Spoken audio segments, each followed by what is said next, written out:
Hello and welcome back to another edition of Civil Discussion on GNAT-TV. I'm Andrew McKeever, the news director at GNAT-TV's News Project, and it's a pleasure to have you all with us today. It's also a pleasure to be here with my co-host of today's program, Don Keelan. Don, good to see you again. Good to be here, Andrew. It's a great pleasure to also welcome back to our virtual studio a very special guest who's no stranger to GNAT at all. Always great to have with us Dr. Edward Cameron, who is a climate consultant who's worked in the field for the past 25 years, and you can learn a lot more about his work on his website, CameronClimate.com. Edward, great to have you back on GNAT.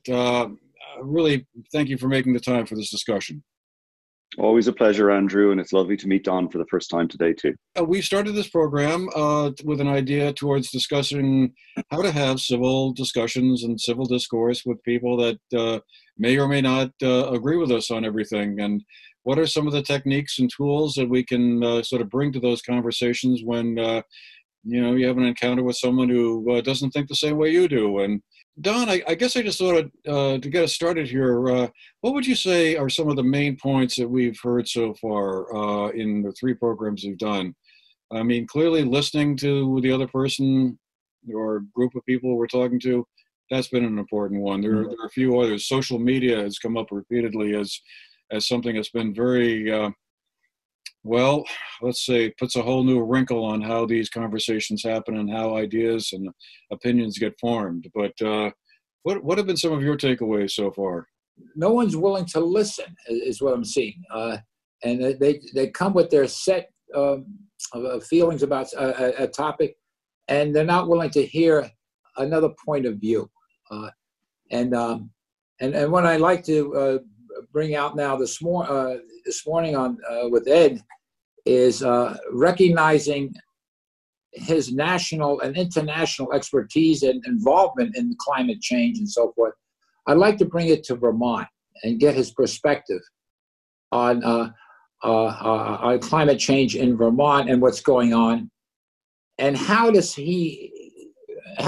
he help us frame the argument that someone might have. And let me, Ed, if I can pose this question to you. Recently in Vermont, it's been reported that we have a crisis in nursing, where we need 9,000 nurses in 7 years. There's a lack of affordable housing and workforce housing, with 10,000 units needed by 2030. A third of Vermonters reported food insecurity during the year 20 and 2021. We have a major mental health crisis going on right now, and especially with our children, with the Howard Center in Burlington and the Washington County Mental Health reporting over 1,000 vacancies in mental health workers. Obviously, not obviously, but you probably heard there's a major lack of child care facilities and a depleted workforce, especially now in policing. And for the time being, I'm going to leave out the pandemic, the inflation, and the fact that we might go to remote learning. So my question is, why the emphasis on climate change in a little state like Vermont? That's not going to really have a big impact with all the other crises going on.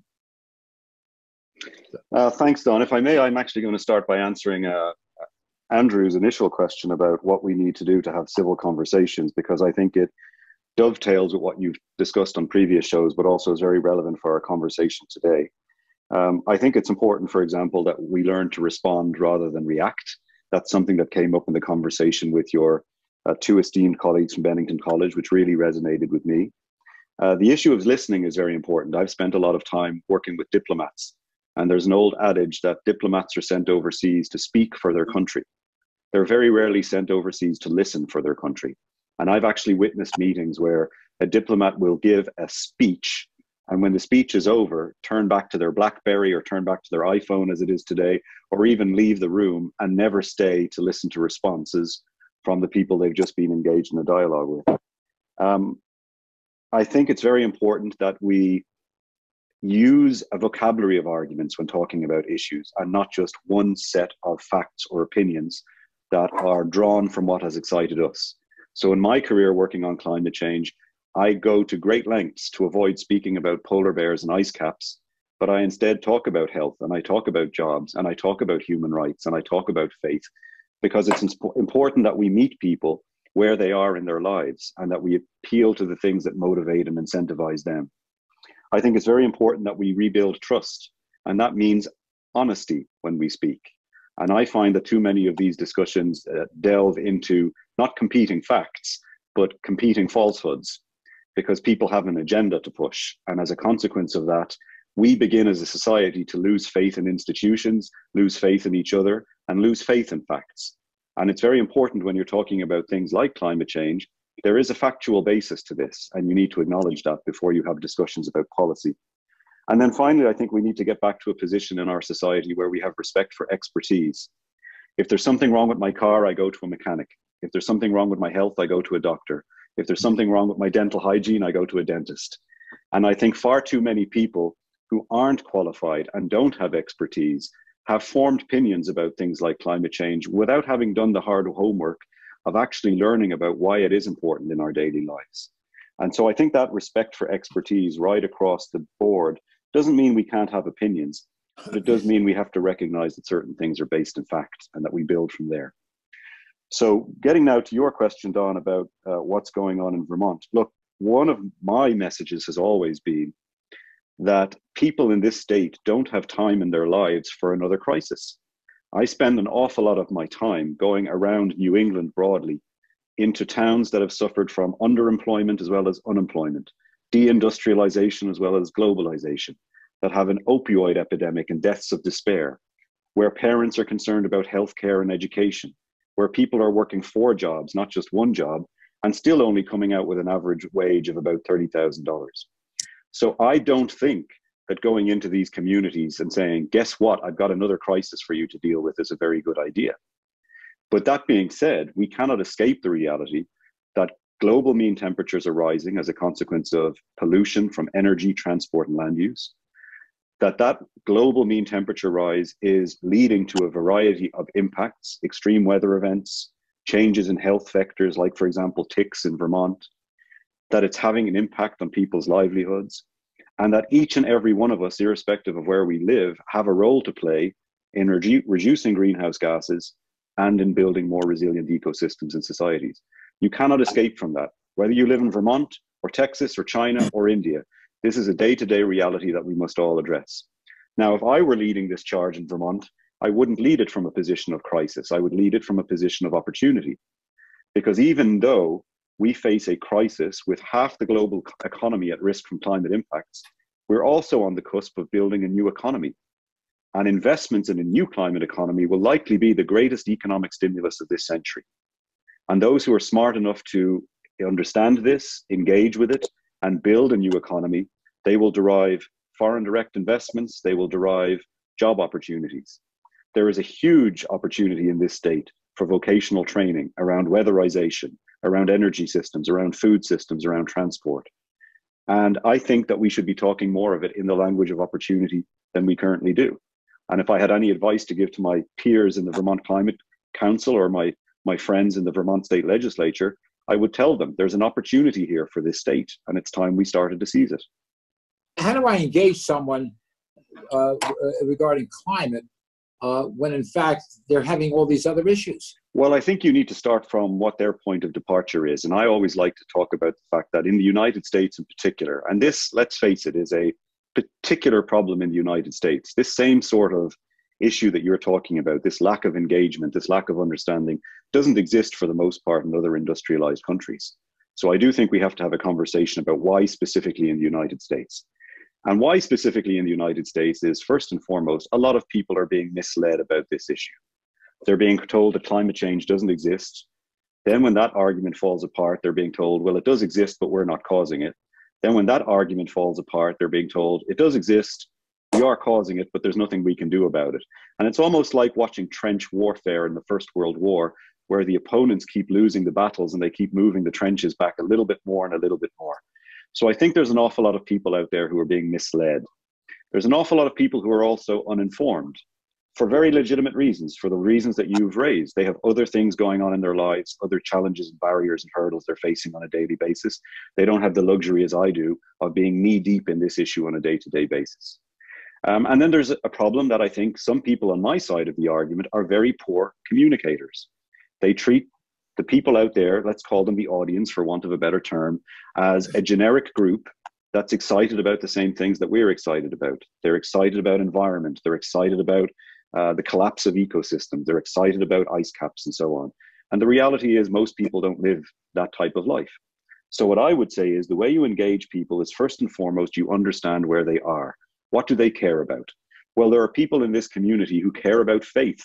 They care about stewardship of God's creation. So we have to meet them and speak to them about climate change in that context. There's people in this community who really care about employment opportunities and growing economic development in the state. We have to talk about climate change in the context of economic development.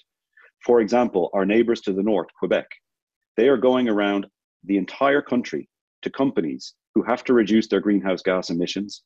And they're saying to those companies, bring your work, bring your investments to Quebec, and we will give you all the renewable energy you need. Why aren't we doing that as Vermont? Why aren't we attracting business and investment and jobs to Vermont with the argument that we are already a low carbon state? We can have conversations with families in this state who send their sons and daughters to fight overseas in fragile lands. And we can explain to them how climate change is increasing state fragility and as a consequence is drawing more US service personnel into foreign conflicts. So my point is, you can actually design a tailored argument on this issue for any type of person, any type of audience, if you're willing to respect them, if you're willing to listen to them, if you're willing to engage them. And I think too often what's happened on this particular conversation in this country is it has become polarized because it has become one political tribe against another. And that just doesn't happen in other countries. If you look at the Paris Agreement, 196 countries have signed that agreement. And that's every government from every philosophy known to humankind. So this is not in other parts of the world a philosophical disagreement. It's really in the United States where it's become more than philosophical, it's become tribal. Is that really with what happened in France a couple of years ago with the yellow jackets, I think, and also in recently in Kazakhstan, where the price of fuel was increased dramatically, and the people didn't really want to support that. Now, I must say, I do not know why both countries increased it, but it's also something that the legislature is looking at here with the Transportation Innovation Act, the possibility, I'm not saying they've done it yet, that's under consideration, of increasing the cost of fossil fuel. Because fossil fuel or transportation in Vermont is attributed, the gas emissions, 48% is attributed to transportation. And therefore, the legislature wants to do something about transportation. And we can discuss a few more points about that in a minute. But I want to go back to your point. We're not the only country, are we not, that is reacting to the increasing pricing for fuel for climate change? So I would say there are what I would call legitimate disputes, and then there are illegitimate disputes. So a legitimate dispute is one where we all sit around a table together and we say, the facts tell us that climate change is real. The facts tell us that climate change is caused by humans. The facts tell us that climate change is catastrophic for human civilization. But now what do we do about it? And we can have many legitimate disagreements about what you should do about it next. Maybe your emphasis might be on education and incentives. Maybe somebody else's response might be very, very different. They're what I call legitimate policy disputes and debates. And those sorts of legitimate policy disputes and debates happen every corner of the world. But what's happening in the United States, I think, is you have one political party that has said climate change is real and we must do something about it. And you've got another political party and the ecosystem that surrounds them that's saying this is a hoax. There's no need for us to worry about it. And I think that narrows the field upon which we can gather and have these legitimate types of policy debates. Now, getting into the specifics about fuel, again, we must unpack what you've just said, because the reality of the cost of fuel is that we pump $11 million per minute in subsidies to keep fossil fuels artificially low. Oh, there we go. That might be somebody from the right wing calling you to give you some speaking tips to rebut my argument. We spend $11 million per minute on keeping fossil fuels artificially inexpensive. Fossil fuel pollution causes 9 million premature deaths around the world every single year. And when you combine the subsidies that are given to fossil fuels with the subsidies provided to high carbon land use, you're talking over $1 billion, over $1 trillion per year. So the first thing you have to start with is the fact that this is not about increasing the cost of fossil fuels. This is about having all of the externalities related to fossil fuels properly priced into the cost. Second thing is, the alternatives to fossil fuels are becoming ever more inexpensive, whether it's the need for electricity in our homes, the need for heat in our homes, or the options for transportation. Those price points are coming down dramatically. So I think there's, again, an artificial construct being created that suggests that climate action inevitably is more costly to the consumer. In fact, the opposite is the truth. The way in which we are propping up a high carbon economy is costly to the consumer, and that should be something that is concerning to somebody who believes in a free market, the idea of perverse subsidies. But as well as that, the cost of inaction is enormous here in the United States. On an annual basis, because of congressional appropriations, every taxpayer in the United States is paying $1,000 in taxes to rebuild after climate impacts. And on an annual basis, the US economy loses $145 billion on average as a consequence of hurricanes and wildfires and heat waves. So if you want to talk about healthcare and education and opportunity, why aren't we spending $145 billion a year on those sorts of things, as opposed to losing that money because of our failure to address climate change? So the benefit from action is the avoided costs. It's the opportunities of a new climate economy. It's also more money in your pocket as a consumer, because you're not shipping out all of this money to fossil fuel companies who are more than not based in other parts of the country or other parts of the world. So I actually think there are more than enough arguments that we can put in front of people. The real issue is, can we create a space where we can have those sorts of conversations in a way that's respectful? When you find yourself in a conversation with someone who's saying, well, all right, I get it, but it's not a crisis yet, and I just don't think we need to worry about it. What is your strategy about trying to break through, if that's the right word, to someone who just feels like, hey, not a big deal yet? So my first response is, I think it's very important that we don't silo and only discuss climate change as a problematic topic, because the reality is our politics in this country are the problem that are infecting all of these other issue areas. Whether you're talking about what one person might call reproductive rights, what another person might call abortion, whether you're talking about what some people might call border security, what others might call immigration, every single issue has become so polarized that there's no space for those of us who occupy the middle to actually just talk about common sense responses to problems. And I would say to you, we shouldn't be in the business of politics. We should be in the business of problem solving. And I view climate change not as an ideological issue. I view it as a problem that we need to solve. And hopefully we can solve it in a way that is conducive to growing livelihoods and conducive to creating economic opportunity. In my work, I'm actually confronted by people from both sides. I'm confronted by people on the side of the spectrum who say, this isn't real, we're not causing it. But I'm also confronted by people who say, why are you working with those companies? Those companies are the problem. Why are you talking about a capitalistic response to climate change when isn't capitalism the real problem? So I tend to I tend to repeat a mistake Margaret Thatcher once warned people not to do. She said, never go down the road in the middle because you'll get killed by both sides. And I'm going down the middle and I'm getting hit by both sides. And the reason I do that is because I think my strongest weapon in this conversation are the facts. I have the science on my side. I have the facts on my side. And then it's up to me to find a vocabulary that I can use with different people at different moments in order to reach them. So a very tangible illustration. I once gave a public talk in Albany, and I was told in advance, this is a very conservative, the word that was used was, this is a very Trump audience. And I thought, well, okay, no problem. I'll speak to anybody. So I went to give that public talk, and I came up with a device. And the device was, I put 5 individual quotes on the screen at the beginning of the talk. And for each quote, I said, who said this and when did they say it? And of course, the hands went up in the air, and it's Al Gore, it's Hillary Clinton, it's Barack Obama. And I said, no, it's Ronald Reagan, and it's the CEO of Exxon, and it's the homepage of Exxon, and it's Donald Trump. There was one quote at the very end from Donald Trump in a letter that he and his family had sent to the government of Ireland, asking them to help him build response measures on his golf course in Ireland in response to the threat of global climate change. So I listed these 5 quotes, and there was an audible gasp in the room. And I feel that what happened in that room was those people were given license to agree with me, or at least to give me a fair hearing, because people that they admired, people who they had looked up to, people who they respected, had agreed with me too.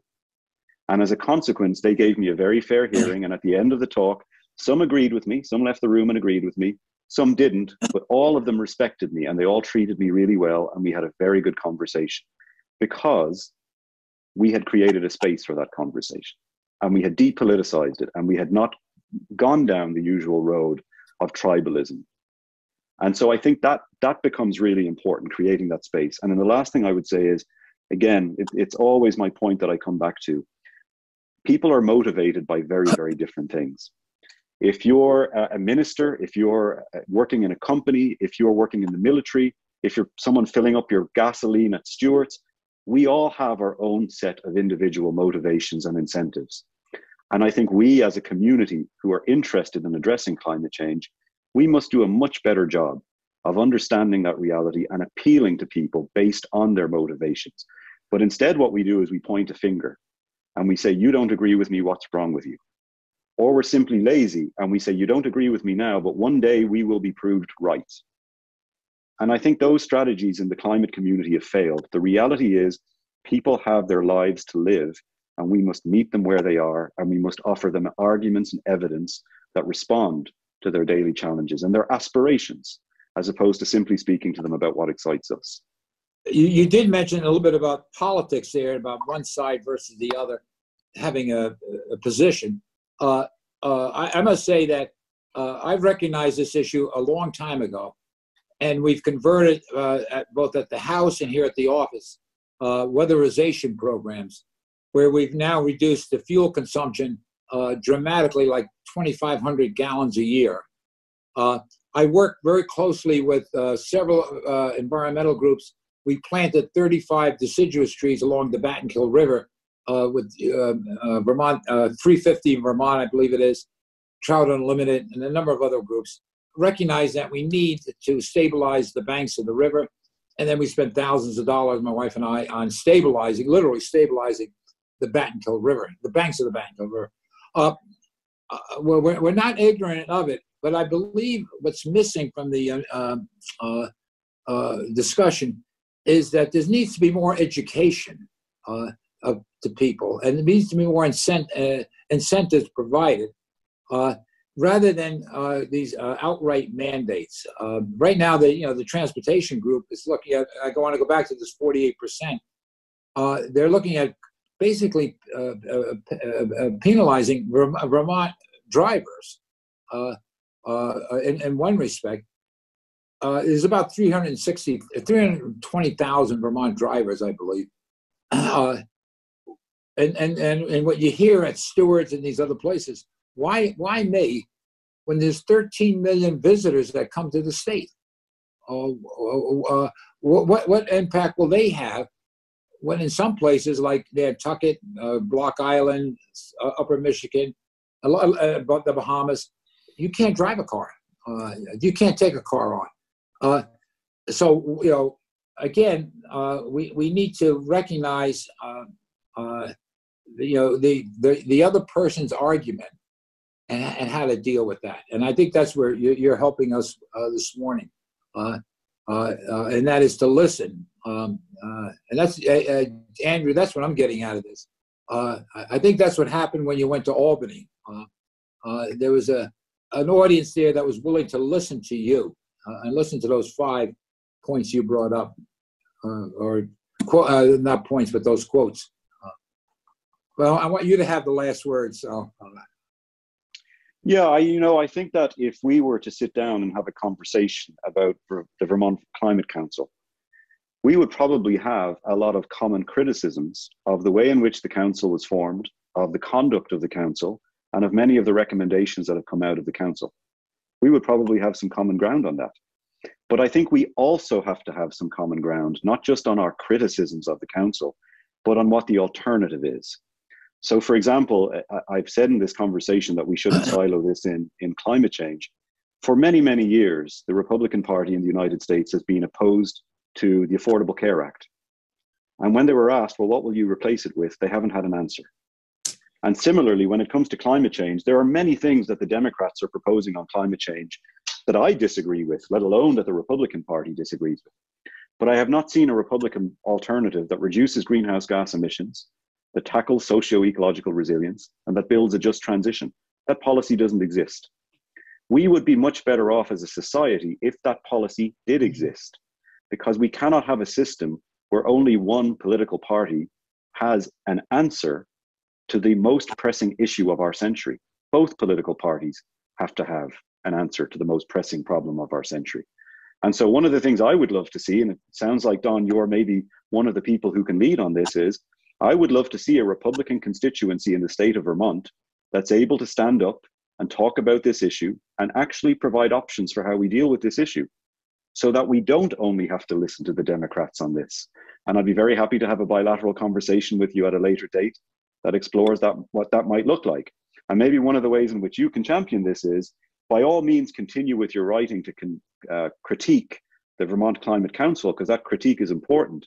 But when you're critiquing them, also offer some alternatives that they should be looking at. I think that would be extremely helpful. Well, all right. We had a. I got my marching orders from. You got it. Absolutely. All right. Well, golly, how unfortunate that we have to bring this to a close here. But the clock is ticking away here, and we're going to have to wind it up. But I just wanted to thank Dr. Cameron again for making the time for being with us today and having the civil discussion. I think this is a great example of how we can explore difficult points of view and kind of come away thinking, hey, we all learned something, and that's important. I think we need to have a lot more of that. So I guess we'll just have to leave it there for today. But Don, great to have you on back with us, and Edward Cameron, good to have you with us too. And again, folks want to learn more about what Dr. Cameron does and has been talking about, go to his website, CameronClimate.com. So, gentlemen, I guess we're going to leave it there for today. Thanks again, and thanks to all of you folks out there who've been watching as well. I hope you found our program interesting and came away with a few thoughts. The next time you run into somebody you're not seeing eye to eye with, it's like, okay, listen first, and then sort of be respectful after that. And I'd like to offer Ed an invitation to come to Arlington one of these days and come and visit us. Accepted. Thank you. Andrew, thank you very much. Dr. Cameron, thank you so much too. Thank you. All right. Have a great day, everybody.